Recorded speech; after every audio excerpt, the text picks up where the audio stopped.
যদি আমার বন্ধুর মেয়ের বিয়ে আছে, ওই বিয়েতে যেতে হবে, তাহলে দেখবেন মেয়েটা আমার স্ত্রীটা এত সাজগোজ করেছে যার তুলনা নাই।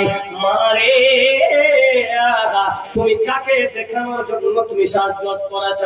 কারণ গায়ের মেহরামকে দেখা যাবে না, তোমার গায়ের মেহরামকে, তোমার সৌন্দর্য দেখা যাবে না। এই জন্য আমি বলি বোরখা পরাটা ভালো না খারাপ? জোরে বলে ভালো না খারাপ? এই দুটো মেসেজ ছেড়ে দেবেন, ঠান্ডা করছে, পোশাক থেকে নিতে। আরো ভালো না খারাপ? আপনারা বলছেন ভালো, আমি বলি বোরখা পরা চলবে না, বোরখা পরাটাও আমি মনে করি হারাম। কোন বোরখা পরা হারাম? তাহলে উত্তরটা নিয়ে নেন। আপনার মেয়ে হোক বা আপনার স্ত্রী হোক, আমার মেয়ে হোক বা আমার স্ত্রী হোক, বোরখা পরেছে কিন্তু মুখটা খোলা, হাত করে কবজি গুলা খোলা, এটা তো পর্দার মধ্যে পড়ে তাকে ঢাকাতে হবে, কিন্তু ঢাকা না। এইরকম বোরখা পরা শরীয়তে জায়েজ না।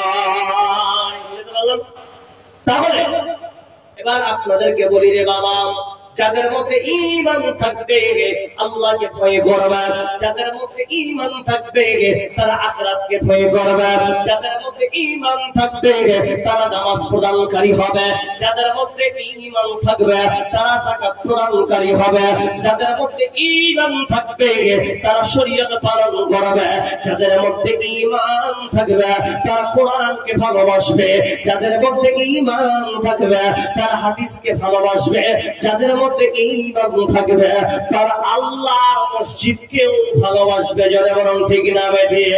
যদি বাঁচতে হয় আল্লাহর নবী বলতেছে, মান বানা লিল্লাহি মাসজিদান বানাল্লাহু লাহু বাইতান ফিল জান্নাহ। পৃথিবীর কোন মানুষকে আছে কেউ যদি আমার আল্লাহর মসজিদে একটা এই পরিমাণ কেউ দান করার, আল্লাহ তার জন্য জান্নাতে একটা বাগাখানা তৈরি করবে।